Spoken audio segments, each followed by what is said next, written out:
Vamos de imediato darmos início a esta sessão, este painel da tarde. É, portanto, contributos da ciência para a redução do risco, agir hoje para proteger o amanhã. A nossa primeira comunicação, que é presencial, os riscos sociais no ensino da geografia, a dramatização, empatia, experiência didática. É um conjunto de autores: Helena Hernandes, Fátima Pérez de Castro e António Campar Almeida. Parece que temos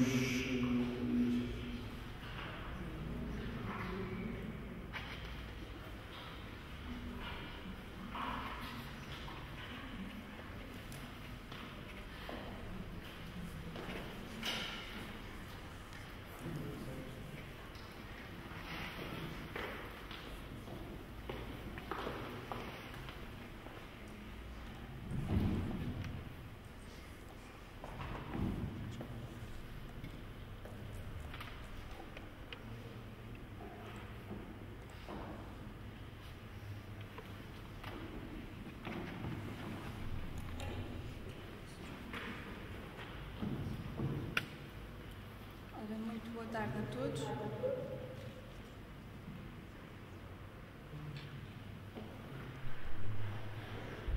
Muito boa tarde a todos. O meu nome é Helena Hernandes. Eu sou aluna finalista do mestrado de Geografia e Ensino no Departamento de Geografia e Turismo da Faculdade da Universidade de Coimbra. Eu hoje venho aqui falar de um trabalho de uma investigação que decorreu o passado ano letivo. Foi o meu ano de estágio, que decorreu na escola da minha área, e tive como orientador o professor António Campar Almeida e a professora Fátima Pérez de Castro. Portanto, no estágio pedagógico é-nos pedido que façamos uma estratégia didática que seja tão inovadora quanto possível e tão atraente para os alunos quanto possível e funcional. E, portanto, eu tenho 4 pontos de partida. Eu tenho a missão de transmitir o conhecimento, que é a principal e transversal a todos os professores. Eu tenho em vista a motivação dos discentes, que é um objetivo que hoje atravessamos todos. Tenho uma necessidade específica e interna que se passa com as minhas turmas, que são necessidades de integração. E tenho um contexto sociocultural dos alunos, que foi algo que me despertou a atenção, porque eu tenho alunos estrangeiros, tenho alunos de pais estrangeiros, e portanto foi algo que eu quis aproveitar. E no currículo destes meus alunos, no 8º ano, eu tenho a temática da mobilidade da população, que aborda essencialmente as migrações, e portanto eu achei que era por aí que eu deveria ir. Eu queria que os meus alunos, eu tinha como objetivo que os meus alunos fossem tão ativos quanto possível na sua aprendizagem. Queria que eles conhecessem a aplicabilidade dos conteúdos e queria então que eles se envolvessem entre si e que aprendessem a cooperar e a respeitar-se tanto quanto possível, porque era algo que eu tinha, que eles tinham em falta e que eu tinha como objetivo. Então surgiu assim a estratégia de empatia e dramatização. A minha estratégia repartiu-se em 5 momentos distintos. Um primeiro, que eu chamei de momento exploratório, em que eu vou analisar os meus objetivos, analisar o que é que eu tenho para trabalhar, e eu vou definir o que é que eu posso fazer que vá de encontro aos meus objetivos. Eu tenho um momento de diagnóstico em que eu elaborei algumas perguntas que entreguei aos meus alunos para perceber o que é que eles sabem sobre os conteúdos, para perceber qual é a realidade aquilo que os envolve. Tenho um momento de ação, de pesquisa, em que os meus alunos vão fazer um trabalho de grupo, e um trabalho de pesquisa em grupo. Um momento de ação e dramatização, em que eles fazem a sua apresentação dos conteúdos de forma dramatizada, e um momento de reflexão, em que eu converso com os alunos para perceber de que forma é que a estratégia funcionou com eles, de forma é que eles acham que a estratégia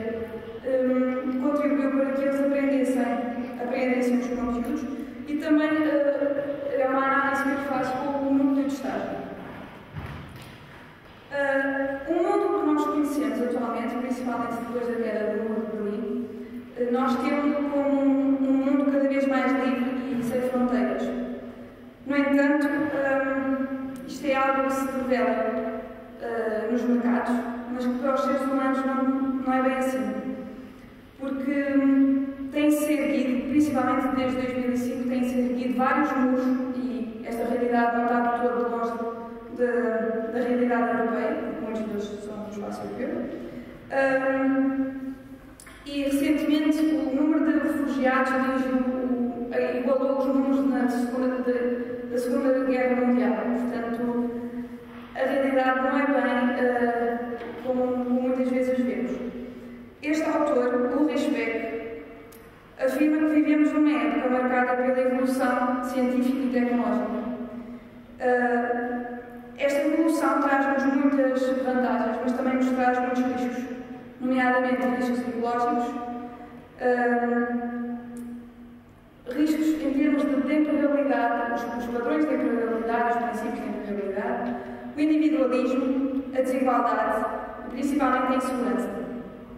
Porque as coisas têm evoluído a uma velocidade que as pessoas dificilmente têm capacidade de se adaptar.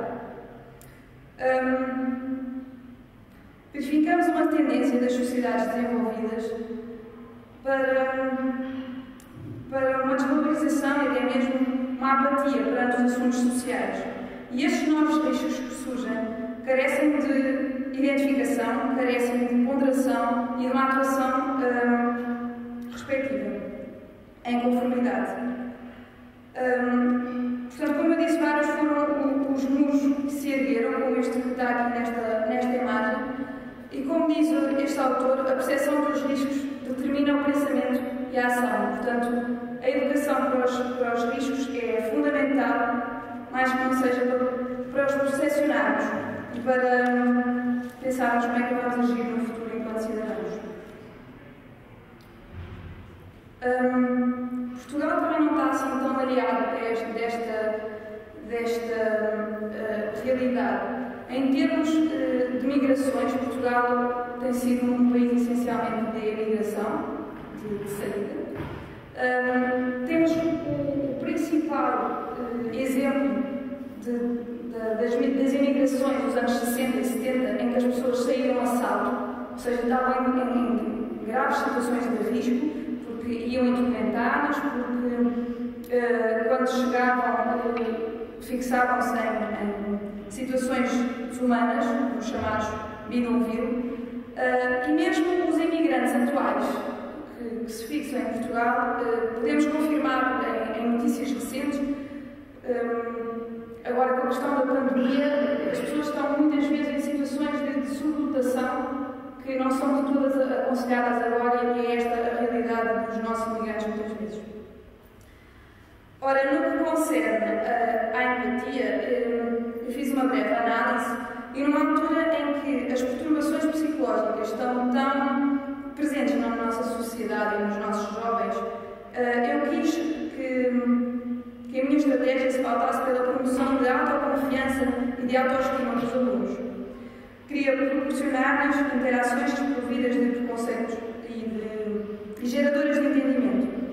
A empatia é considerada uma soft skill associada à capacidade de relacionamento e de interação entre o sujeito e as pessoas que o rodeiam. Envolve aptidões emocionais, sociais e mentais que permitem ao indivíduo exceder-se de si mesmo através da apreensão da sua própria realidade com base numa compreensão afetiva e cognitiva em relação à situação do outro. Portanto, a empatia aqui na minha atividade vai desenvolver-se de três formas. A empatia do professor, neste caso fui eu, para com o aluno, porque eu fui ao encontro daquilo que eles sabem, da forma como eles gostam de aprender e daquilo que eles experienciaram nas suas vidas, no seu cotidiano. A empatia funciona também do aluno perante a turma, por isso é que eu quis que fosse um trabalho de grupo. E a empatia vai funcionar também do aluno perante o migrante, porque o que é que eles percebem, porque é que as pessoas emigram, para onde é que as pessoas têm tendência a migrar e porquê, e quais são os riscos que esperam e quais são os riscos que impulsionam condicionam a saída das pessoas. Neste sentido, eu quero dizer-vos que a minha atividade não chegou ao fim, porque devido à pandemia as aulas presenciais foram suspensas e, portanto, eu não consegui levar a minha atividade até ao fim. No entanto, eu consegui implementar a minha entrevista aos alunos e eu vou aqui mostrar algumas das perguntas que eu realizei para conhecer um pouco melhor das suas realidades, para que pudéssemos utilizar isso nas aulas. Eu perguntei aos meus alunos se tinham familiares estrangeiros. 80% dos alunos disseram que sim, que tinham familiares estrangeiros. Bem como 80% dos alunos me disse que tinha familiares no estrangeiro, o que me leva a crer que, e durante este questionário, alguns alunos me perguntavam, mas efetivamente qual é a definição de estrangeiro? Portanto, eu concluí que os meus alunos não têm estas definições, estes conceitos muito bem esclarecidos nas suas cabeças e que, por vezes, confundiam estas questões. Perguntei-lhes também, conheces pessoas estrangeiras na sua comunidade, na qual 70% me disse que sim, que conhecia. Eu agora vou só mostrar-vos os dados e mais à frente eu tiro algumas conclusões. Eu perguntei aos meus alunos também se costumavam ler ou ouvir notícias sobre estrangeiros. E como eu não pretendia apenas uma resposta adicional, eu pedi-lhes que me dessem um exemplo dessas notícias. E perante esta questão, 2 alunos responderam que sim, costumam ouvir ou ler notícias, mas não se recordavam de nenhuma. 8 alunos afirmaram que leram notícias e deram o respectivo exemplo que foi pedido, e metade da turma, 10 alunos, responderam negativamente, não costumam de todo ler ou ouvir notícias. Eu quis entender também quais são as opiniões que envolvem os meus alunos, então perguntei-lhes que tipo de comentário costumam ouvir sobre estrangeiros a viver em Portugal. Como são respostas por extenso, eu tive que as classificar. Então, nesta questão, a maioria dos alunos, bons alunos, referiu não estar a par de qualquer comentário, o qual eu classifiquei como nulo. 5% referiu unicamente comentários positivos, ou seja, em torno da concordância de estrangeiros em Portugal. 15% referiu comentários fundamentais, como ok, estou de acordo porque trazem-nos disponibilidade de mão de obra, por exemplo. 25% ouviu comentários negativos, os quais dizem respeito à associação entre estrangeiros e terrorismo ou práticas ilegais. Ainda que não tivesse sido implementada a questão da dramatização, queria explicar-vos brevemente o que é que se pretendia fazer. Portanto, eu tinha 20 alunos, eu formei 6 grupos com esses 20 alunos. Eu queria que três grupos tratassem a imigração e 3 grupos a imigração. E queria que eles associassem à nossa realidade que temos no nosso país, porque acho que quanto mais próximo forem os conteúdos, melhor eles os apreendem. Então, eu queria tratar a imigração que vem da China, do Brasil e de Cabo Verde, e a imigração para o Reino Unido, para a França e para o Canadá, porque isto vai de encontro também às respostas que os alunos me deram, porque eu quando perguntei tem familiares a viver no estrangeiro, eles disseram quais eram os países, e portanto eu quis ir um pouco ao encontro da realidade dos meus alunos. Por fim, eu pude concluir, ou estes resultados levam-me a crer que os estudantes estão envolvidos por dinâmicas que estão presentes no programa da disciplina de Geografia, no entanto, vivem numa realidade fechada em si mesmos, não conhecendo a realidade dos seus familiares, porque isto também fazia parte do meu inquérito, que dificuldade é que acha que os imigrantes tiveram, ou acha que eles já estão bem inseridos, e os meus alunos não sabem a realidade dos seus familiares. E, portanto, é algo, não os quero julgar, mas é algo bom de ter em conta. E acho que eles têm um olhar diferente para as imigrações o associarem aos seus familiares, porque não é a pessoa que está distante, é a pessoa que eles conhecem, a pessoa da sua família. Portanto, estão um pouco a par das notícias e expressam pouca curiosidade. E acho que se assumirmos que esta postura que os alunos têm é normal, estamos a normalizar a apatia pelos problemas sociais. E eu quis que os meus alunos se pusessem na situação em que, se os refugiados, por exemplo, não tivessem a bater à porta do nosso país, mas tivessem a bater à porta da nossa casa, como é que nós agiríamos? Porque estaria mais nas nossas mãos dizer que sim ou dizer que não. E não me parece, se fosse uma opção, fazer um muro de arame farpado à volta das nossas casas. Certamente que não iríamos abrigar do nosso conforto e do conforto das nossas famílias, mas certamente iríamos conversar lá em casa e iríamos conversar com os vizinhos. E não se trata de enfiar todos lá em casa, mas trata-se de arranjar uma solução para o problema. Agora, ignorar não seria de todo o problema, nem mandá-los embora, nem muros de arame farpado. Chego à conclusão que a disciplina de Geografia, e especificamente a abordagem aos riscos, são essenciais para promover o crescimento de jovens cidadãos e para precaver alguns dos riscos, para os identificar, para os prolongar, para agir em conformidade com os riscos que nos rodeiam, e que a empatia pode ser aliada a diversas estratégias e que é sempre uma mais-valia, porque os alunos vão sempre absorver um pouco da personalidade que o professor apresenta perante eles e, portanto, eu acho que é uma mais-valia. Muito obrigada pela vossa atenção. Muito obrigado, Helena Virgílio, excelente comunicação, um tema muito importante. Certamente vai haver a oportunidade depois no debate de fazermos ou serem colocadas algumas questões. Vamos então passar agora para a segunda apresentação: desenvolvimento de competências para o risco com estudo de caso da educação escolar. O palestrante é o Mário Talaia. Ele não está presente, é não presencial, para resolver a videoconferência. Muito bem, aí está. Boa tarde.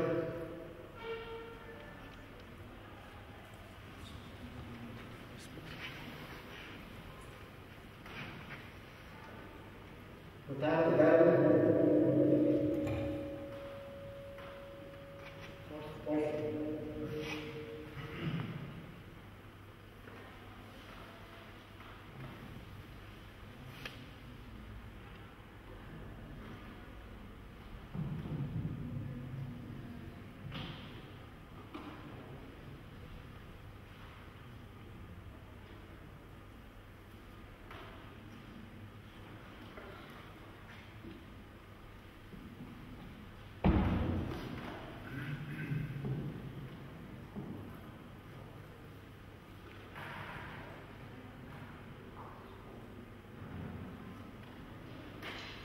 Desenvolvimento de competências para o risco no estudo de caso na educação escolar. Este é o tema que vou apresentar. Eu sou Marta Talaia, da Universidade de Aveiro. Na problemática atual de alterações climáticas em que o aquecimento global é aceito e suscita para mínima da sobrevivência face à influência da alteração climática do sistema, devido à mudança para fora da sua zona de conforto, cabe à escola formar cidadãos para a nova realidade que se exige e direito à globalização, pois esperam-se problemas imprevisíveis. Neste artigo, relata-se um estudo de caso na área da física aplicada em de risco, realizado numa escola superior de ensino para estudantes com uma formação profissional de base. Na área da educação de ciência, aplica-se a aprendizagem baseada na resolução de problemas. O professor deve desenvolver antes uma banda larga de conhecimento científico para implementar o ensino de aprendizagem em evidência de casos reais e em que a teoria, formas e instruções devem ser iniciadas pelos alunos. O autor considera que a resolução de exercícios é redutora e valida o raciocínio lógico. Neste caso, o aluno procura formas que muitas vezes apresentam um resultado real. A resolução de exercícios é muitas vezes escolhida, pois favorece a premissa do raciocínio e interpretação do raciocínio do resultado. Tudo que se apresenta foi realizado em sala de aula e utiliza a metodologia de ensino denominada de investigação-ação, de caráter empírico, recorrendo a uma metodologia mista, onde foram utilizados métodos quantitativos de recolha de dados. A atividade física foi considerada sedentária por ser em sala de aula na escola. O registro de dados decorreu no ambiente de sala de aula durante o semestre de aulas, tendo participado 46 alunos na área de física aplicada em tempo de risco, um programa para 60 horas onde foram abordados temas como cálculo material, estática, cinemática, dinâmica, movimento solar, trabalho e energia. Mostra depois desses alunos terem sido de género masculino e de género feminino, com uma média de idades de 21 anos de idade, mostrou ter o padrão de figura mal. A moda indicou o valor de 19 anos de idade. No ensino foi a necessidade de uma aprendizagem baseada na resolução de problemas em que cada questão do exercício era tornada como um caso real e assim iniciada pelos alunos através da visualização mental e de um raciocínio desenvolvido passo a passo no quadro de aula no referencial a 3 dimensões. Esta estratégia de ensino foi avaliada através da aplicação de questionário que incluía questões fechadas e questões abertas. Resultado da discussão. Questões fechadas do questionário, obviamente, as que vieram por aqui, registraram respostas positivas de 100%, como se diz. Questões fechadas e abertas do questionário, como por exemplo, o professor gerava experimentos ou fórmulas bases para a resolução das questões, problemas do quadro, raciocinava-se em conjunto com os alunos acerca da aplicação e limitação das ferramentas, concorda com esta estratégia, sim ou não, com justificações. Foram várias questões deste nível. Registraram respostas positivas de 27,8%, também, como se diz, os alunos, por serem abertas, os alunos escreveram, dá-se aqui algumas informações. Por exemplo, o professor raciocinava em conjunto com os alunos e assim era possível retirar dúvidas aos alunos. Também, outra das questões, respostas, ao saber raciocinar um problema sem cálculos, torna-se mais fácil para a resolução de problemas similares e é o que depois orienta para uma melhor aprendizagem. Também, outra resposta tem a ver com a formulação das equações para a solução é a base, não as contas. Estas são apenas um resultado, ou seja, quem interpretar bem a física percebe o raciocínio. O entendimento do problema é muito mais importante para a aprendizagem, pois afirma simplesmente matemática. Esta resposta é muito interessante. Não usar nas aulas o PowerPoint e papel implica perda de tempo. Ao ler mais tarde, depois não se compreendeu a resolução passo a passo e as dicas de raciocínio. A questão chave colocada e também aberta, como usar exercícios, aplicação direta de formas descartando o raciocínio, era para mim mais interessante ou não? Justifica a resposta. Bem, aqui registrou-se 30,4% das respostas positivas. Foi um resultado esperado, pois os alunos são originários de cursos técnicos profissionais e não estavam habituados a desenvolver raciocínio. São muito interessantes alguns comentários de alguns alunos que responderam negativamente a esta questão. Por exemplo, o raciocínio da aplicação de diferentes formas origina estudo mais eficiente. É interessante, pois basta pensar em simultâneo com o professor e o raciocínio ajuda a perceber melhor o problema, obrigando o aluno para raciocinar. É mais fácil perceber todos os passos e os alunos interagem com o professor, pois não são só exercícios, mas também a teoria a ser desenvolvida. Formular equações na resolução do problema permite saber a razão da aplicação e simplifica as coisas, pois faltam bases. Todo caso negativo face à pandemia contribuiu. Os impactos da pandemia nas atividades escolares mostraram preocupações na comunidade académica face ao resultado teórico e próximo do método. De facto, persiste uma grande incerteza quanto ao modelo a implementar esse nível de conhecimento de confinamento imposto pelo Covid-19 gerou uma grande parte dos professores alguma angústia, pois estavam a ter um desafio previsto de ensino à distância. Neste novo paradigma, há dúvidas sobre a qualidade do processo de ensino e aprendizagem e do modelo a adotar. Uma das dificuldades chega-se da questão das avaliações. O professor deve ter a coragem para inovar e fomentar uma comunicação brilhante.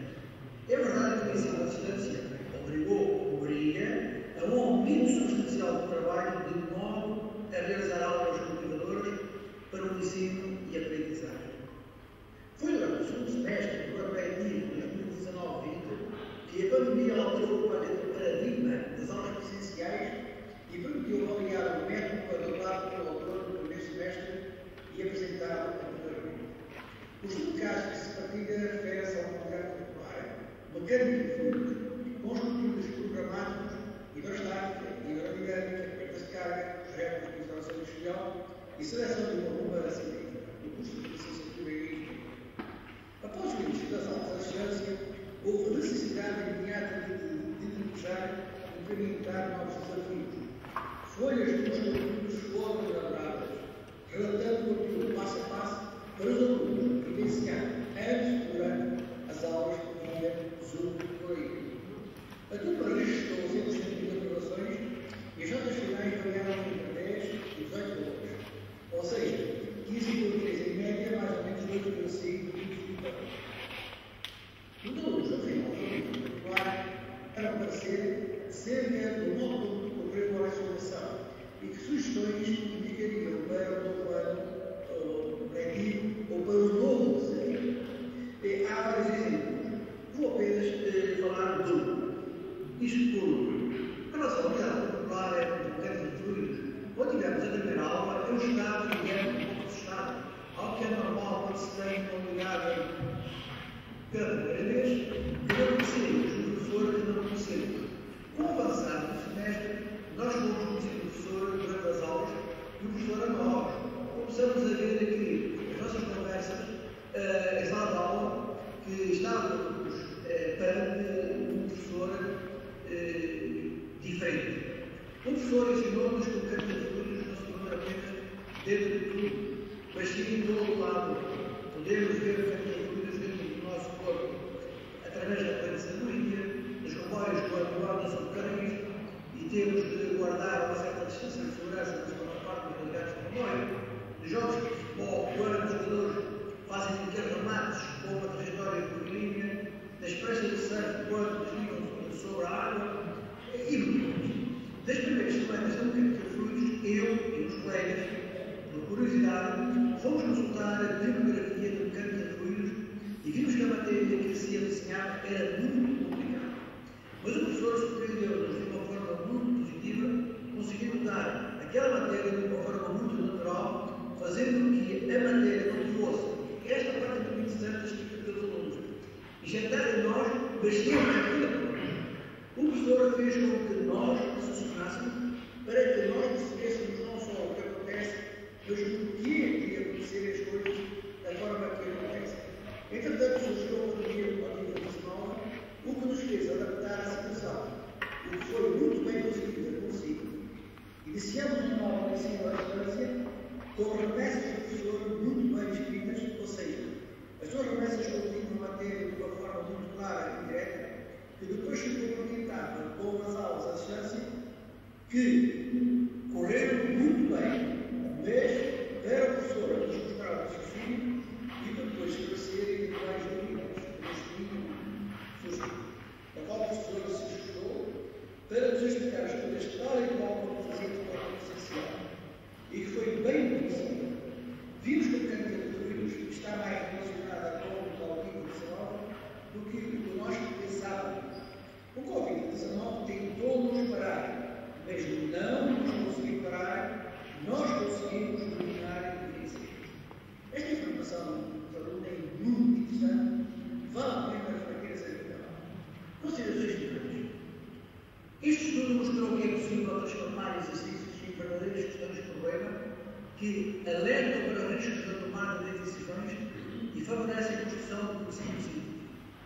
A metodologia adotada baseada na aplicação, na aprendizagem baseada na resolução de problemas, no contexto de ciência, tecnologia, sociedade e ambiente, permitiu a participação dos alunos, vivenciando através do raciocínio a importância da terapia e a tranquilidade de ser guiado definido pelos alunos, referem exercícios que sejam solucionados através de formas e uma substituição direta de variáveis, eliminando o raciocínio.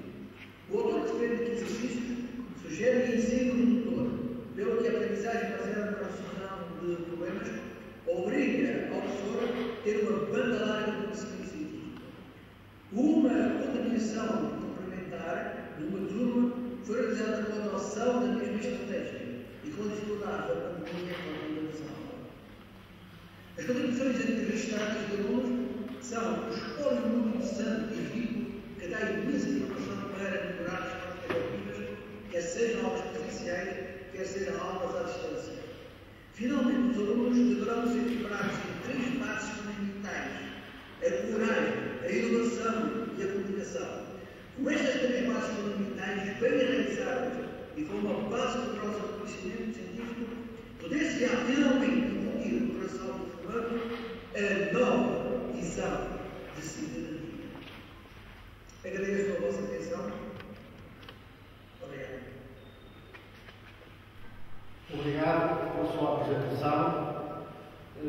Nós vamos continuar com as apresentações e depois deverá haver um debate. Se puder-se manter em contato connosco, pode haver da parte da Assembleia aqui presente perguntas, nós agradecemos. E obrigado pela sua magnífica apresentação.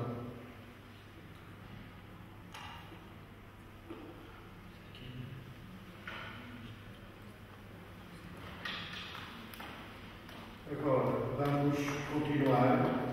Agora temos mais outra apresentação, um exemplo de abordagem do referencial de educação para o risco, proteger a floresta, porquê?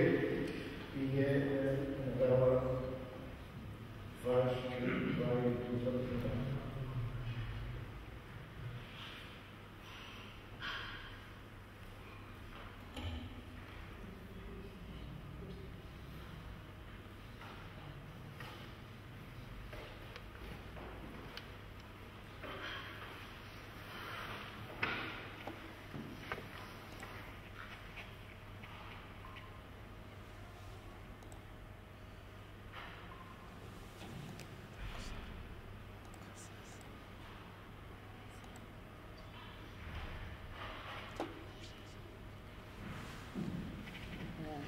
Boa tarde a todos, os participantes que ainda permanecem.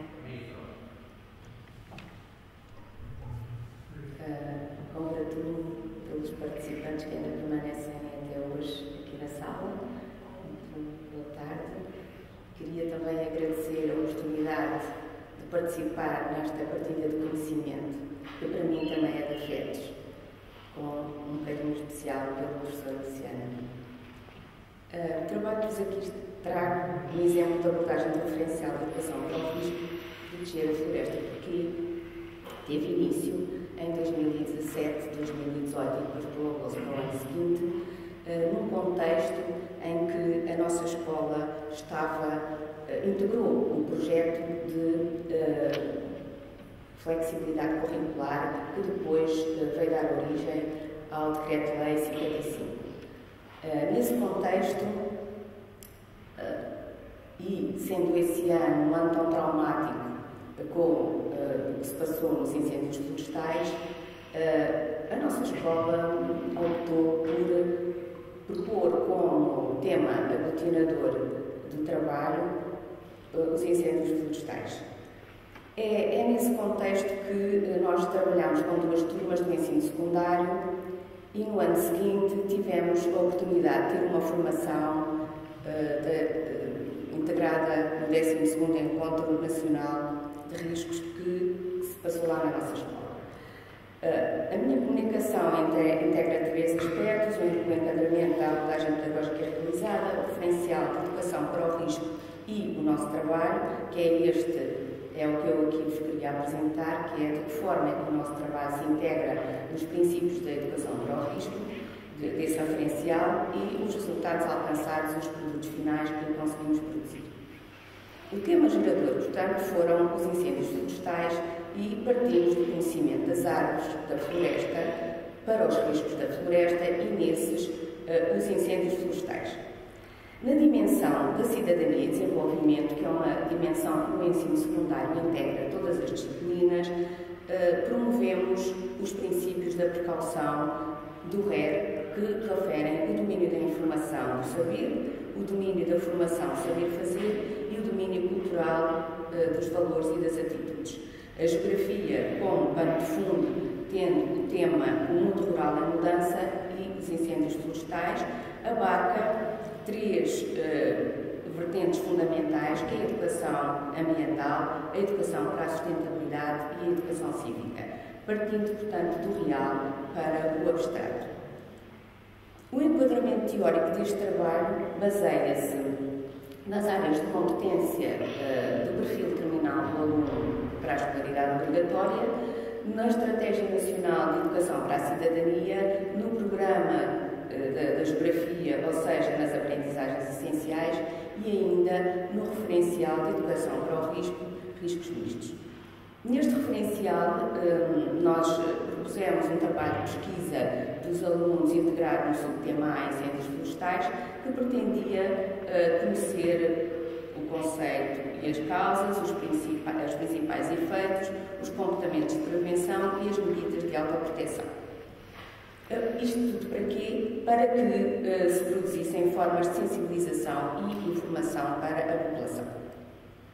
Então, partirei deste enquadramento teórico para a relação com o referencial de educação para o risco. O referencial propõe uma escola virada para a ação.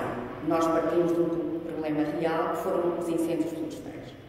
O referencial também diz que a escola se deve preparar para desafios ambiciosos a todos os níveis. Foi nesse sentido que cada disciplina abordou o conteúdo e estimulou para o trabalho que foi realizado. A cultura de segurança deve ser refletida no currículo da Educação para a Cidadania e também nas componentes de formação científica. Nesse sentido, integramos todas as disciplinas do currículo. Por exemplo, na Geografia, nós temos um tema do programa que se chama Estudo de Caso. Partimos daí para relacionar e fazer propostas de melhoria destas situações dos incêndios florestais e dar a conhecer o papel da floresta nos dias de hoje. No português, por exemplo, o texto jornalístico e o artigo científico foram abordados. Na filosofia, distinguimos a ação do conhecimento, a dimensão pessoal e social da ética. Na história, fez-se uma pesquisa de fontes de natureza diversa, de fontes históricas, nomeadamente em relação à história da floresta portuguesa.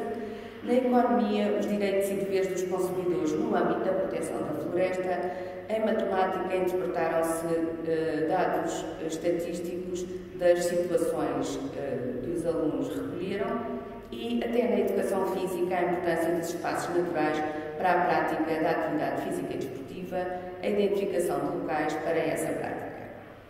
Assim, o aluno consciencializa-se de que, através de cada disciplina e do seu papel, pode-se abordar o mesmo tema. Ora, consideramos que todo este trabalho está presente nesta pretensão do RER, que é a escola deve assumir os riscos da experimentação de novas metodologias no ensino e na aprendizagem, isto é, riscos pedagógicos, o risco que implica ações práticas em que os alunos se envolvem em trabalhos. Neste sentido, o trabalho autónomo dos alunos para nós foi fundamental e daí eles fazerem a sua própria autoformação. A pesquisa partia deles, dos interesses e das áreas que eles pretendiam dentro deste tema, como é evidente. E em grupo, com os colegas que eles também escolhiam, os grupos eram autónomos. Por outro lado, esse trabalho seria dinamizado por outras turmas e também foi apresentado no final do ano, para além de ser exposto também a nível regional. A ideia é que todos estamos expostos a riscos, de que todos precisamos uns dos outros para os enfrentar e de que juntos podemos assumir riscos que seria insensato aceitar de outra forma. São ideias promotoras desta coesão que nós também pretendemos que acontecesse ao nível destes grupos de trabalho. Depois, para tornar o trabalho real e para que, de facto, se encarasse não só estes problemas, como também todo o fracasso que muitas vezes sentimos quando não os conseguimos resolver, nós tentámos levar os alunos a conhecer esta dimensão do real através de uma visita de estudo que fizemos aqui à área ardida, em que podemos ainda sentir o cheiro e a cor de tudo aquilo tétrico que nos rodeava. nós nem sequer fazíamos ideia de que era um incêndio destas dimensões e percorremos esse espaço. Por outro lado, também levámos os alunos a ver um filme que é Só para Bravos, que foi também sobre um incêndio florestal no Arizona. Tudo isto para que eles percebessem que, estando a nossa escola num meio urbano e, portanto, a percepção dos alunos fosse só através da comunicação social, que eles tivessem uma dimensão real do problema. Não existe uma fórmula científica para anular o risco, mas que este pode ser minimizado com investimento em estratégias de conhecimento, prevenção e mitigação do risco, no sentido da construção gradual de uma cultura de segurança e de resiliência. Esta cultura é a cultura de prevenção, que nós também consideramos que diminui o medo. Com o conhecimento adquirido através desta pesquisa de informação e estruturada em aula, foi-se adquirindo o saber e a imaginação necessários à concretização dos trabalhos. Mas o professor está sempre presente, não é? E, portanto, fases importantes foram professores-chave que tiveram este papel. Um deles está aqui presente, que é professor na nossa escola, é o mestre Carlos Silva, e 2 professores aqui desta universidade que tivemos também a possibilidade de vir cá e nos deram aulas sobre os fogos florestais, causas e consequências. Nos alunos saliento os resumos e as apresentações que fizeram e da qual saliento uma importante conclusão que eles tiraram dessas reflexões. Se todos conhecêssemos bem os imensos serviços prestados pela floresta, o seu valor aumentaria e queremos acreditar que a causa do fogo posto diminuiria de frequência. Eles concluíram que a ignorância fazia o crime. E, neste sentido, procuraram elencar todo o valor da floresta e procuraram distinguir entre o que temos e que sustentabilidade. Aproveitámos, este trabalho foi feito para o 12º Encontro Nacional de Riscos, assim como outros pósteres que foram feitos para essa altura. Então, que valores? 7 valores: o valor intrínseco, o valor ambiental, o valor ecológico e de futuro, o valor paisagístico, o económico, o valor social e o valor holístico. Depois, se pretenderem, poderão ler tudo isto, porque eu achei muito interessante esta síntese que os alunos fizeram. Continuando, mostro também alguns outros trabalhos que foram feitos e que foram muito interessantes. O risco não só como indicador da probabilidade de alguma coisa correr mal, mas também como indicador de sucesso em empreendimentos e iniciativas pessoais. O debate em torno da aprendizagem do conceito de risco, mas não só isto. Foram também elencados uma série de outros conceitos que foram fundamentais e que, por acaso, não estão integrados no programa, mas que estariam incluídos nesta problemática, que seriam, então, os conceitos de crise, de perigo, de suscetibilidade e o valor dos serviços dos ecossistemas da floresta. As crianças e os jovens podem ser importantes agentes de mudança. Aliás, são, nós sabemos que hoje em dia o são, quer pela aquisição de conhecimentos, quer pela transmissão. Eles são os veículos de toda a inovação que é feita na escola. E esta cultura de prevenção é muito levada para casa através dos menores. Eles são parceiros poderosos dos agentes institucionais. E hoje em dia, essa reflexão, a imaginação e a partilha nortearam estes trabalhos e acabaram por levar também tudo isso para os pais. Que questões é que foram levantadas ao nível da disciplina da geografia? Elenco só aqui algumas delas, como porquê é que há incêndios? Quais as áreas do país mais suscetíveis a incêndios? O que se perde num incêndio florestal? Que riscos se verificam num incêndio rural? Que floresta perdemos nos últimos anos? Como se justifica o aumento da área ardida em Portugal? O que podemos fazer para evitar esta calamidade? Estas e outras questões foram levantadas em trabalhos durante as aulas. Para que exista uma cultura efetiva de segurança, é necessário que o indivíduo seja incentivado a participar ativamente na construção de soluções de problemas, intervindo e cooperando com os organismos públicos. O trabalho realizado nas aulas foi divulgado, então, como já disse, em sessões públicas escolares, em mostras regionais, no sentido de uma partilha e de que o conhecimento não ficasse apenas em sala de aula, mas passasse para a comunidade. Como exemplos das pesquisas realizadas em geografia, são algumas, desde a percentagem anual da área ardida em hectare, as causas do aumento da área florestal ardida, o valor dos serviços do ecossistema floresta, como já vimos, a conservação da natureza, a biodiversidade e o bem-estar social e económico. O póster que foi elaborado nessa altura contém toda esta informação recolhida e é consenso, no atual contexto político, social e cultural, que a proteção e segurança das populações, a defesa do património e a salvaguarda do ambiente são valores que devem ser preservados por um Estado direito. Pensamos que é este também o papel da geografia, que é um papel de cidadania, como podemos ver na segunda comunicação, há duas atrás, que hoje em dia a geografia abarca este papel de cidadania fundamental. Outros trabalhos dos alunos, por exemplo, em inglês, fizeram os 10 mandamentos para a floresta. O Mar de Fogo foi um PowerPoint que elencou toda a pesquisa realizada. Em História fizeram um texto sobre ruptura ou continuidade, era uma questão, a política florestal portuguesa no século XV e XVI para a atualidade. E depois, só apresento aqui estes dois vídeos, um Juntos pela Floresta e outro em que aparece a notícia do que se passou nesse ano, 2017, com uma proposta de solução. Conclusões e pontos fortes. Fizemos um questionário aos alunos e, em autoavaliação, eles afirmaram que os conhecimentos que tinham adquirido foram na área da educação ambiental, da educação para a sustentabilidade, dos incêndios florestais e dos bombeiros.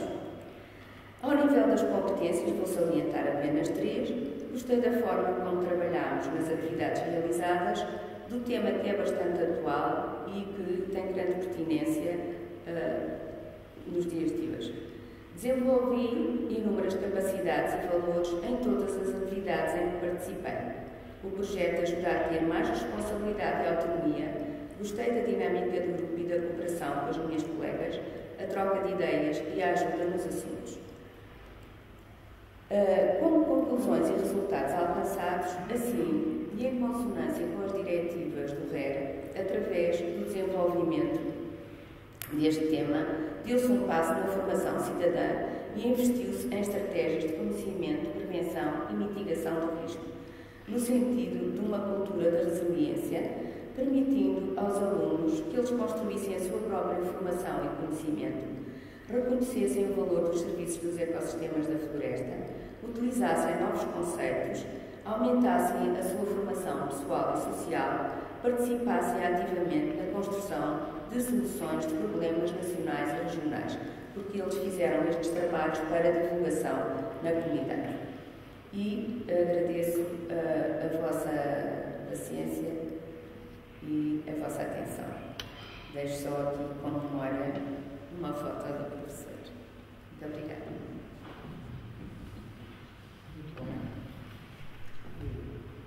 Muito obrigado, professora Anabela Vaz, um excelente trabalho.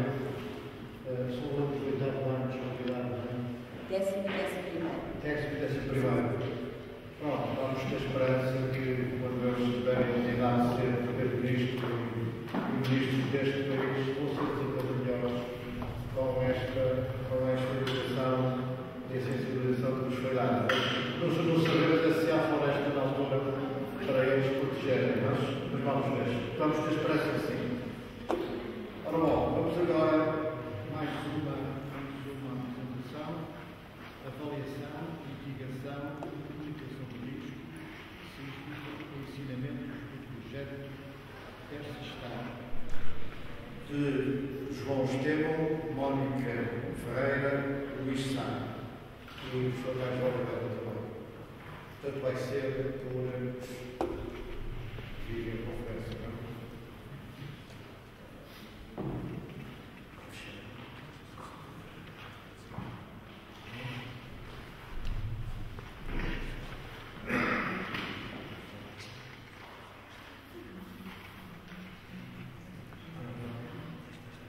Peço desculpa.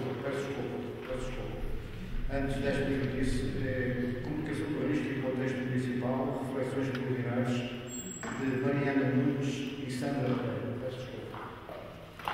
Estava muito pequenino. Desculpa, tudo bem?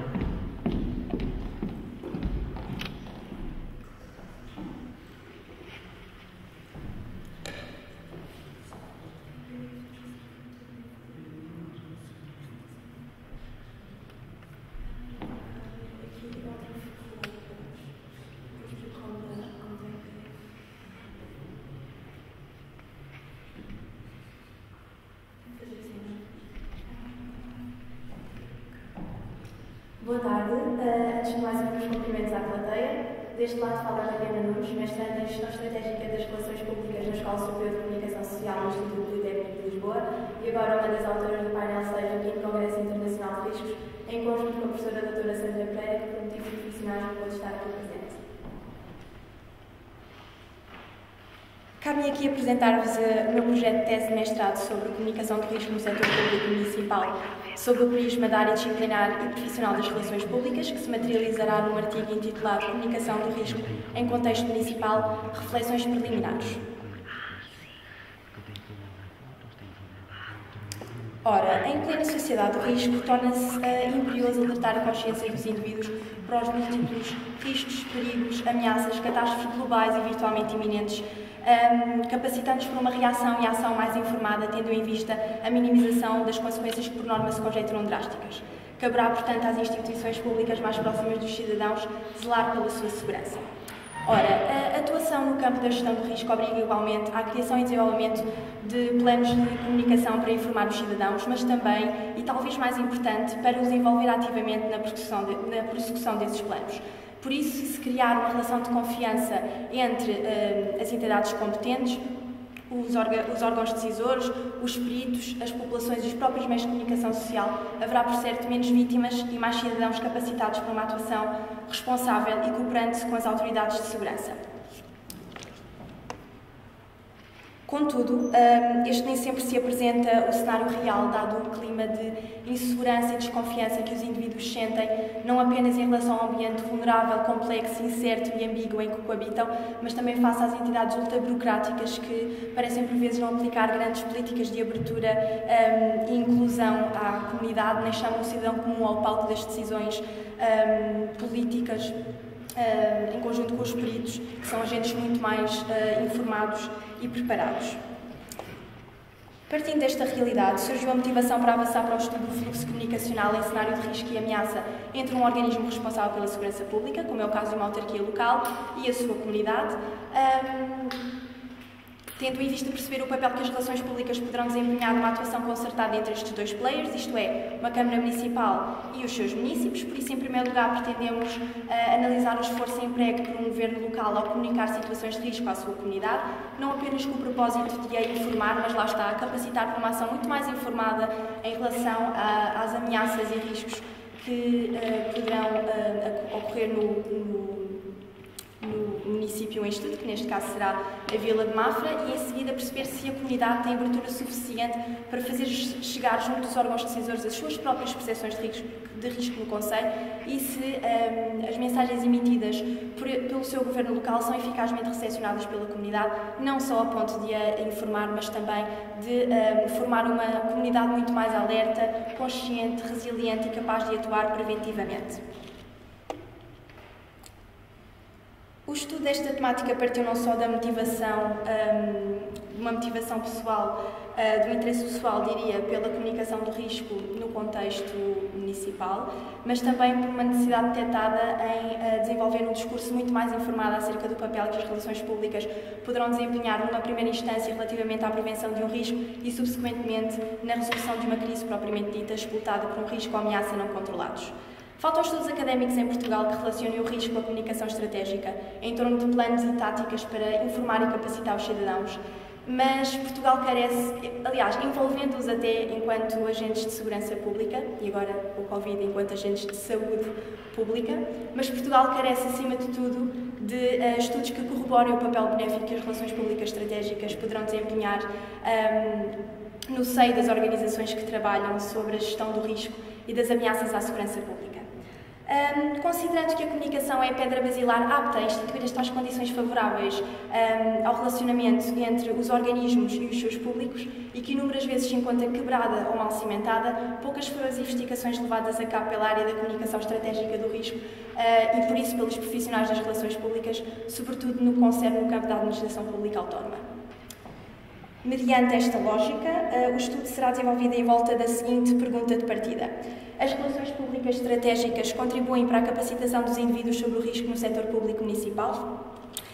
Eu diria que educar sobre o risco se torna desafiante quando a comunicação entre os organismos e os seus públicos é deficiente.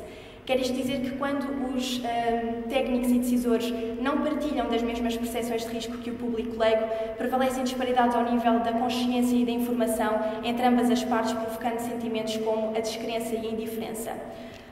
Compreende-se, portanto, que uma eficaz comunicação do risco pode depender de uma sagaz prática das relações públicas. Isto porque, se entendermos as relações públicas como uma função de gestão da comunicação, isto é, de ponte intermediária entre os organismos e os seus stakeholders e públicos, ao estabelecer por meio de programas estratégicos e integrados linhas mútuas de compreensão, compromisso e cooperação acerca do risco, trabalha sobre uma comunicação que democratiza e equilibra os vários níveis de entendimento sobre risco, que irão facilitar todo o processo de tomada de decisão e formulações de políticas de combate ao risco. Assim sendo, deve entender-se a comunicação do risco não apenas como uma simples parte do processo regulador do risco, mas sim como a espinha dorsal de todo o processo concernente ao controle, decisão e mitigação do risco na sociedade, envolvendo os indivíduos num contexto de ação em linguagem comum. Assim sendo, prevemos recorrer a uma metodologia mista, utilizando ferramentas de pesquisa qualitativas como uma auditoria à comunicação da Câmara Municipal de Mafra, uma análise SWOT, mapeamento de stakeholders, entrevistas a responsáveis pela tomada de decisão, governança e comunicação do risco e uma ferramenta de pesquisa quantitativa em específico, como é o caso de um inquérito a uma amostra da população mafrense. Em jeito de conclusão, avançamos já com as hipóteses que prevemos ver confirmadas. Hipótese 1, a comunicação do risco é uma área integrada no topo da gestão dos governos locais. E a hipótese 2, o setor público municipal reconhece o papel das relações públicas na prática da comunicação estratégica do risco para a capacitação dos seus vários players. Com isto, espera-se caracterizar o trabalho de comunicação do risco da Câmara Municipal de Mafra e, ao mesmo tempo, aferir as dúvidas da comunidade mafrense no que concerne à comunicação recepcionada para a sua capacitação, assim como qual a abertura à sua opinião sobre a legitimidade das decisões tomadas em situação de risco. Esperamos também auxiliar no estabelecimento ou no restabelecimento de uma comunicação estratégica fluida e mútua entre a Câmara Municipal e a comunidade envolvente, corroborando a grande responsabilidade que justifica a sua existência nesse município.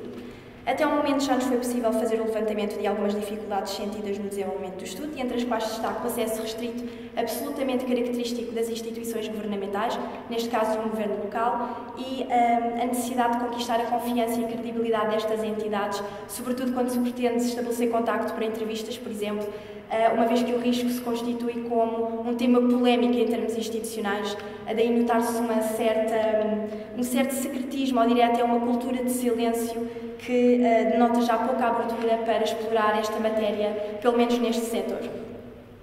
Estou grata pela vossa atenção e votos de sucesso. Obrigada.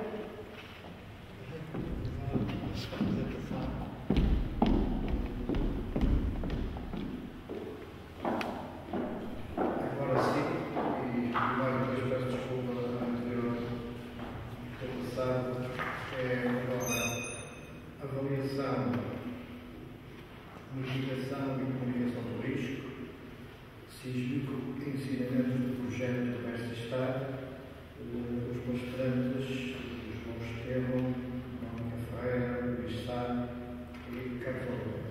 Portanto, vamos ter por não presencial.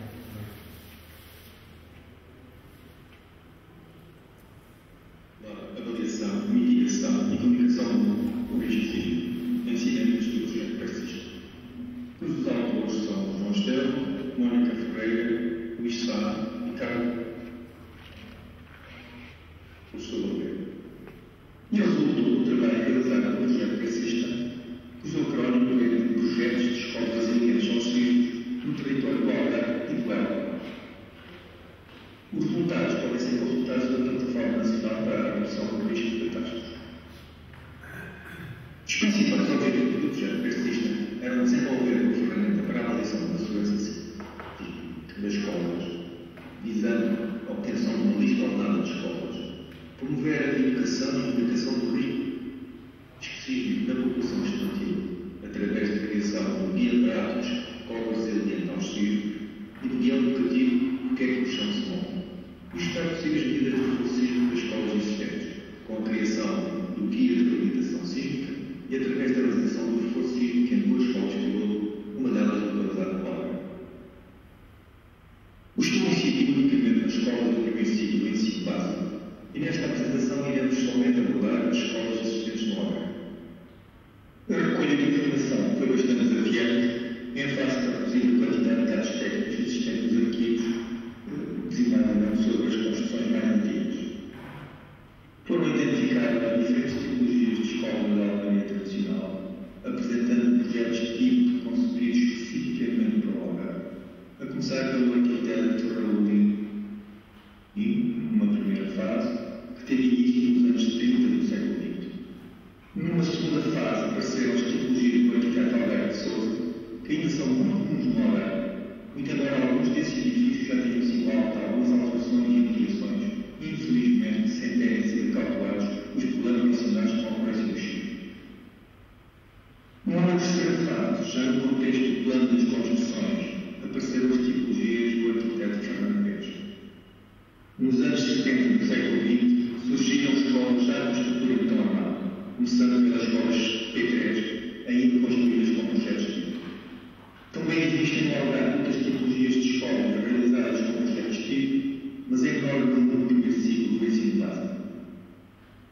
As escolas mais recentes já não apresentam um projeto de tipo, o que dificulta a tarefa de avaliação da segurança sísmica, dado que cada edifício destes possui características muito próprias que poderão influenciar a sua segurança sísmica. Depois de recolher a informação, foram realizadas análises não lineares das estruturas das escolas, quer de alvenaria, quer de tão armado, para a determinação das várias curvas de capacidade que são necessárias à verificação da segurança sísmica das escolas. Essas curvas foram introduzidas no programa informático desenvolvido especificamente para o efeito. Esse programa instrui uma base de dados de escolas para onde é possível navegar de uma forma muito intuitiva, percorrendo somente ao Google Earth. Através da produção do módulo de avaliação sísmica, podemos realizar avaliações de segurança recorrendo a diversos métodos de análise, seja com base numa ação sísmica regulamentar, desenhada pelo Aeroporto 8, ou com base em qualquer cenário de ocorrência do sismo, o que pode ser de especial utilidade para a proteção civil. Isto permite-nos obter uma lista ordenada de resultados que são depois exportados automaticamente para o Google Earth. O Google Score é apresentado numa escala de cores e pode corresponder desde os níveis de aceleração, que estão aqui apresentados, a um rácio entre o nível da ação e o da capacidade estrutural, ou mesmo o grau de dano. Para utilizadores mais avançados, é possível observar os resultados mais em detalhe, designadamente os relacionados com as curvas de capacidade ou os pontos de desempenho. Assim como é possível observar os aspectos de resposta da ação sísmica em detalhe. Foram também realizados workshops, seminários, conferências, ações de formação para a comunidade técnica e para a comunidade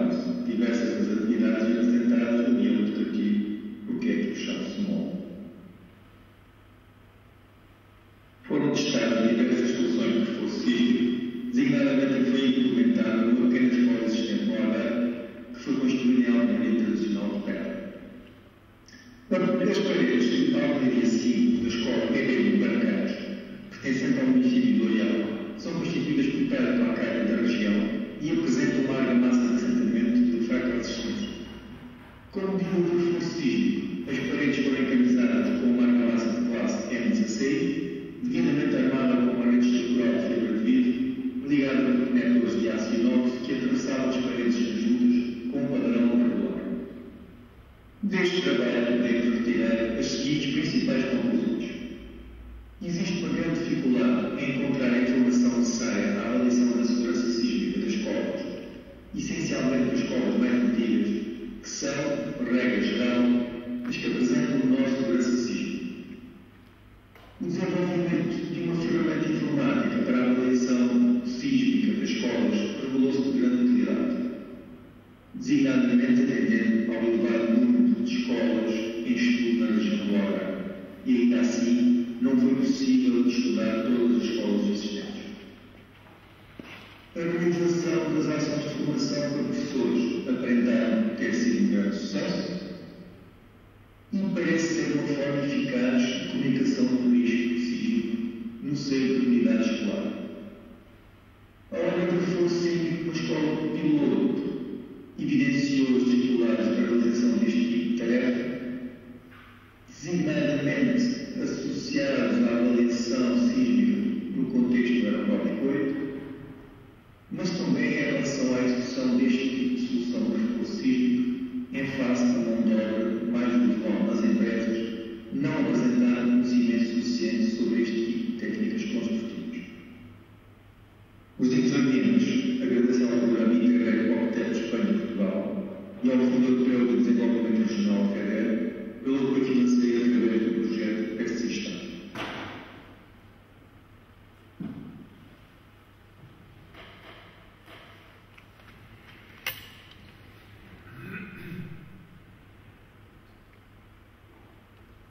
Muito obrigado pela excelente apresentação que nos fez, muito informativa e numa área em que, numa zona do país onde o risco sísmico é muito elevado, é muito importante realmente aquilo que se está a fazer aí a esse nível. Muito obrigado.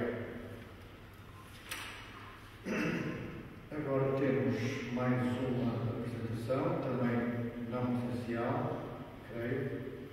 Avaliação do programa de defesa civil da escola em 2 municípios do estado de Santa Catarina brasileira. Temos aqui, estava aqui a informação que era não, mas é essencial. Portanto, Armanda Regina, Coutinho da Silva, Massato Cobiana e Regina.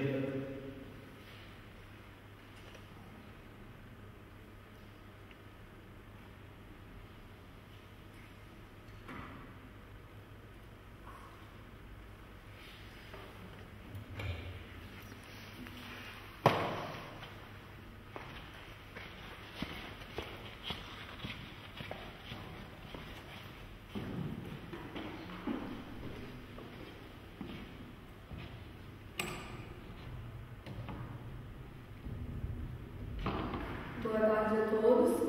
Como informado pela Amanda, esse é o trabalho da minha tese de mestrado na Universidade Federal de Santa Catarina, em conjunto com o professor Massado e a professora Regina.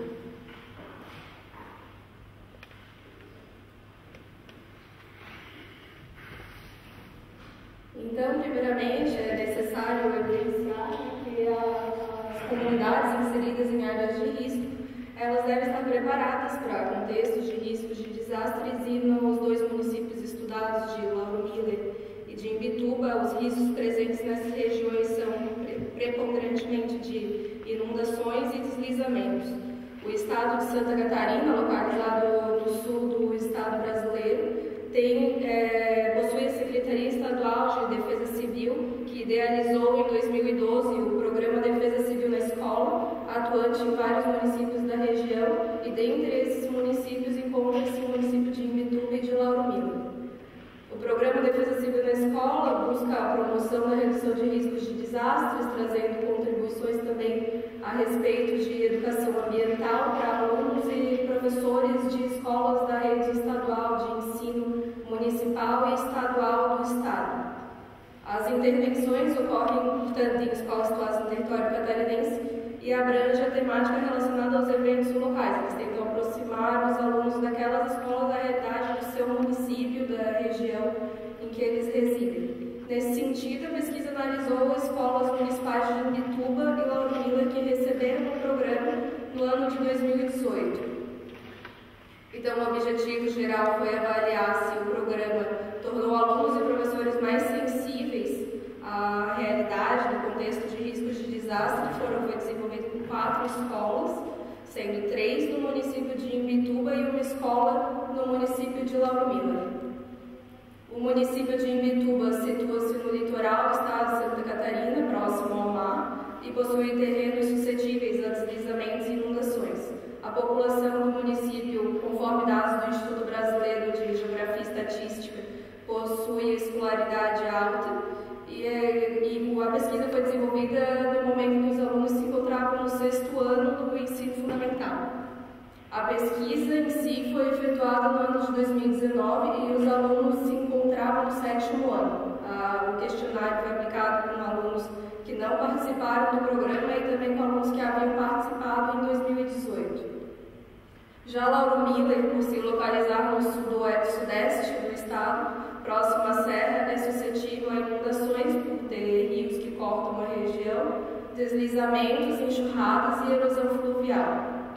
A escolarização também é considerada alta. O programa foi efetuado quando os alunos se encontravam no 8º ano, e a pesquisa foi realizada em 2019 e eles já se encontravam no 9º ano do ensino fundamental. Aqui é uma imagem do município de Imbituba. A imagem acima que consta a ilha é a ilha de Santa Catarina, o município de Florianópolis, onde é a capital do estado de Santa Catarina, e o município de Imbituba situa-se logo abaixo, bem próximo da capital. Essa é uma imagem do município. Ele é composto de várias lagoas e rios que cortam a região e também bem próximo ao oceano, com construções nas margens de todos esses cursos hídricos. Aqui já é o município de Lauro Miller. Ele também tem proximidade da capital do estado de Santa Catarina, porém ele já se encontra longe do oceano. Aqui é uma imagem do município. Ele tem vários locais onde cortam os rios e, portanto, a justificativa para as inundações e também a existência dos deslizamentos próximos da serra.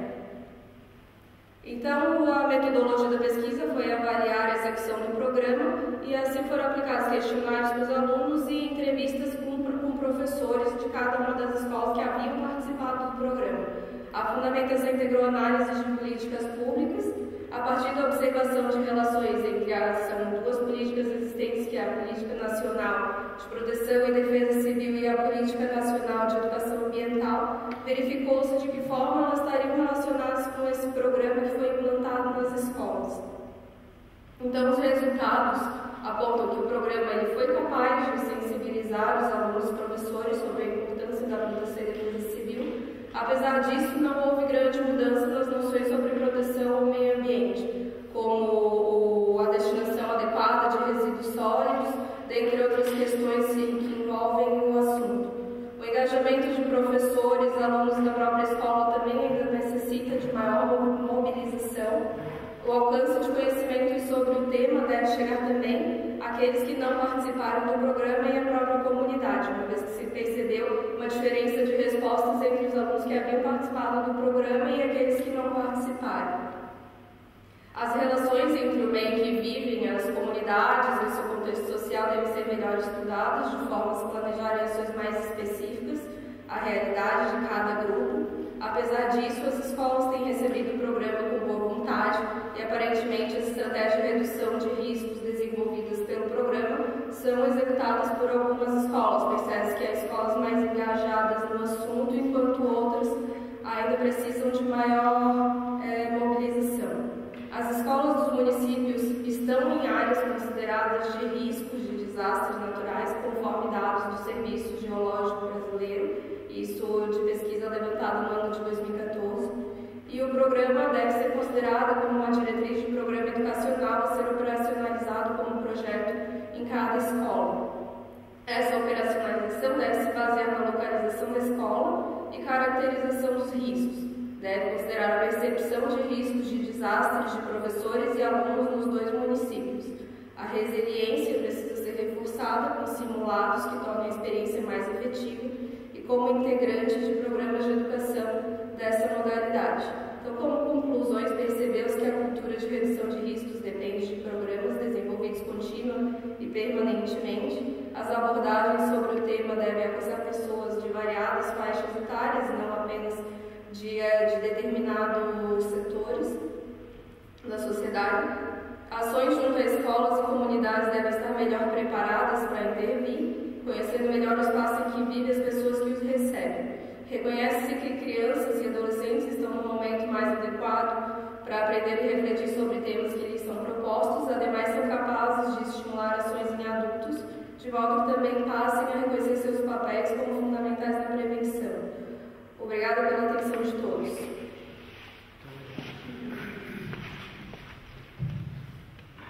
Muito obrigado pela sua apresentação. Obrigado pela sua apresentação. Temos agora mais uma, e será a última. Estimativa do fator C pelo uso em Portugal continental. Consequências da mudança na legenda da Carta de Ordenação do Solo de 2007 para 2015. Fernanda Zana Leal, Tomás de Figueiredo e Felício Fonseca.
Boa tarde a todos, eu sou a Fernanda e vou apresentar o trabalho Estimativa do fator C da Equação Universal de Perda do Solo em Portugal continental, consequências da mudança na legenda da Carta de Ocupação do Solo de 2007 para 2015.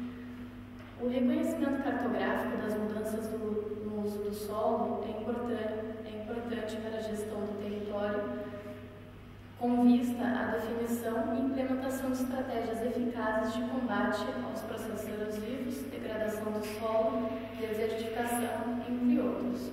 Uma das formas mais comuns de realizar a estimativa das taxas de erosão é através da Equação Universal de Perda do Solo, USLE, que é composta por 5 fatores, onde um dos fatores que é utilizado nesse trabalho é o fator C, que está relacionado à cobertura do solo e pela vegetação e como isso afeta na proteção aos processos erosivos. O objetivo desse trabalho foi realizar uma análise das mudanças na legenda da Carta de Uso e Ocupação do Solo de 2007 para 2015 e de como tal afeta a estimativa do fator C da USLE em Portugal.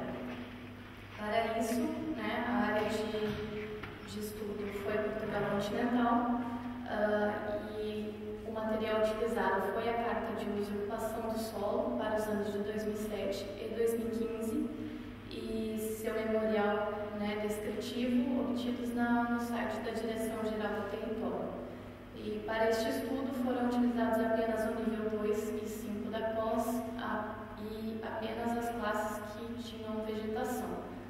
E através disso foram identificadas as mudanças ocorridas na legenda e feita a estimativa do fator C, que vou explicar no próximo slide, e feita uma cartografia sintética. A estimativa ela foi feita de forma diferente para os 2 anos, devido ao memorial descritivo e o material que tinha para este efeito. Para 2007, ela foi realizada para cada tipo de cultura, onde, através das características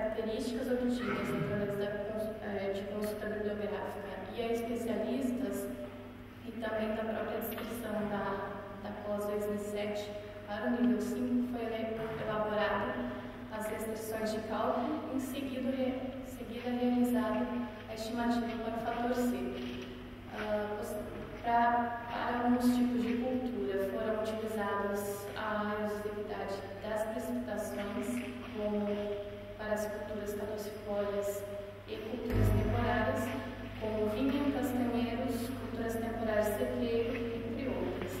Já para COS 2015, como não havia um memorial descritivo de cada classe, apenas foi utilizado a tabela de correspondência que havia e feito a agregação das classes em relação à COS 2007, onde foi feita uma proporção dos fatores C com a área correspondente à classe do território em relação a 2007.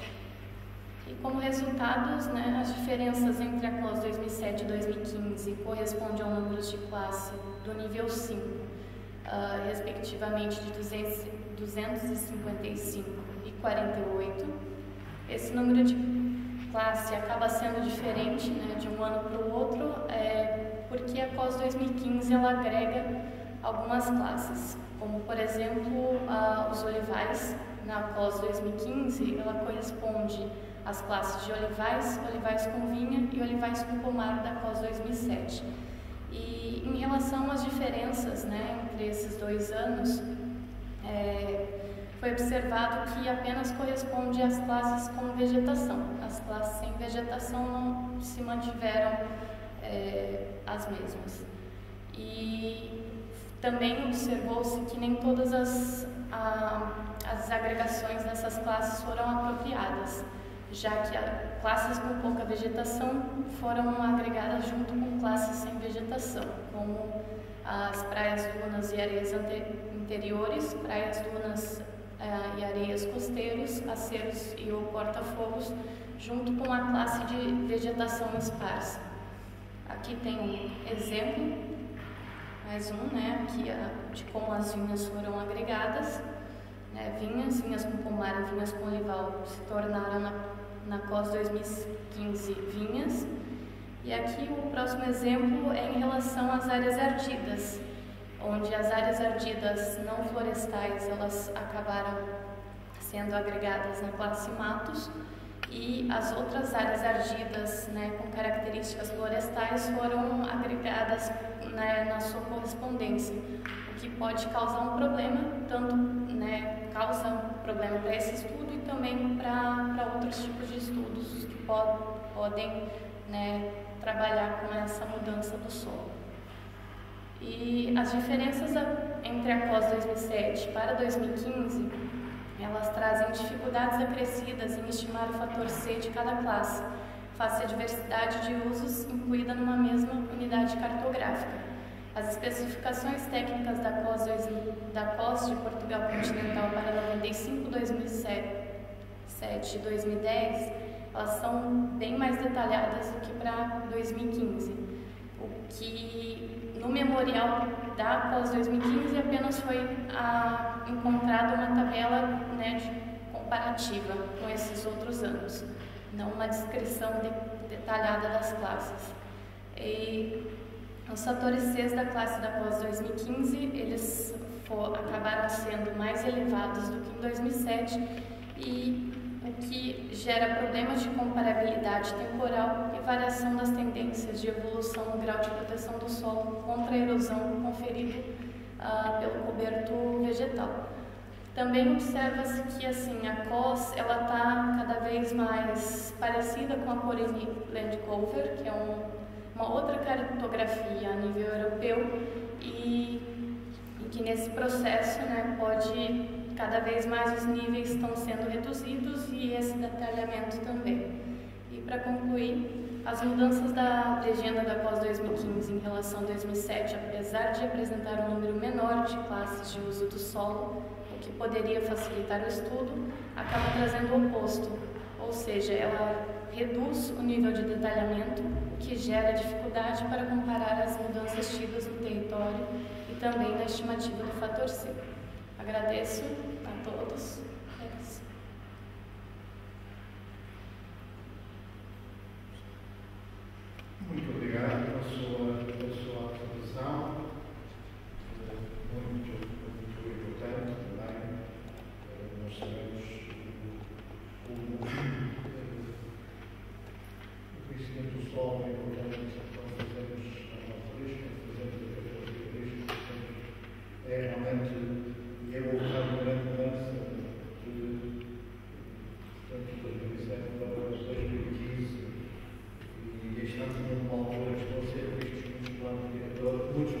municipais e, portanto, é bastante importante. Ora bom, nós tivemos por aí em cima várias apresentações, todas elas muito importantes, muito bem apresentadas, tanto no âmbito tónico da educação, da sensibilização, da informação, da formação, que é crucial realmente para a cultura de segurança, de forma que está agora aberto o debate, se houver outros, temos todas as apresentações, portanto, as 7 apresentações, 1, 2, 3, 4, 5 aqui presentes. Se houver alguma questão que quer colocar, por favor.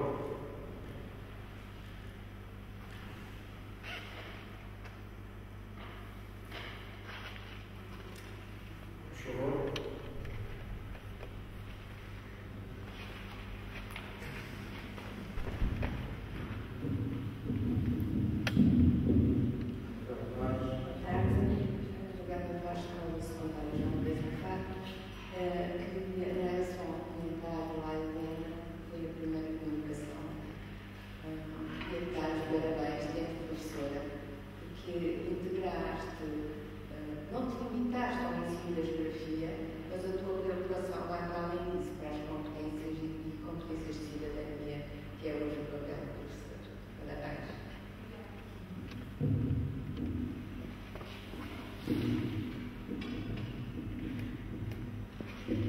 Mais alguma observação, alguma pergunta que queiram fazer?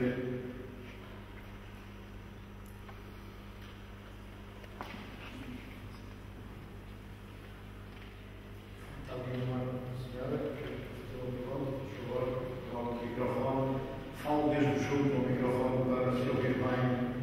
Apesar de termos 2 pessoas, 2 professores em casa e pode ser dirigido para eles.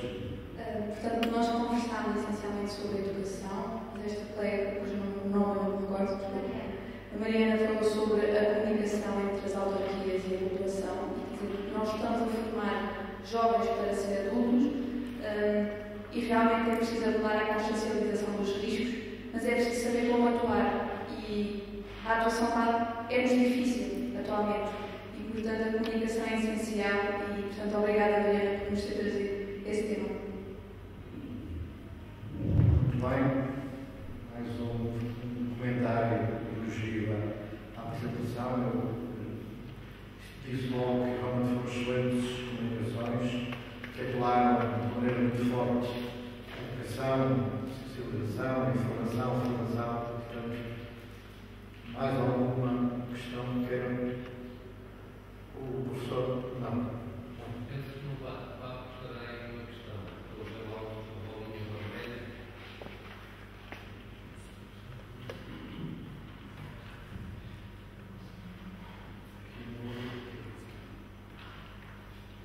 Força.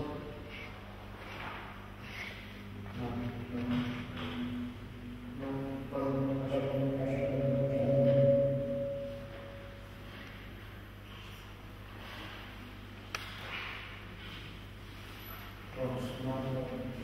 Não há mais nenhuma questão, nenhum comentário. Agradecer muito a vossa presença, as brilhantes apresentações que fizeram, e pronto, e terminamos agora esta primeira parte, e teremos ainda depois de um pequeno intervalo,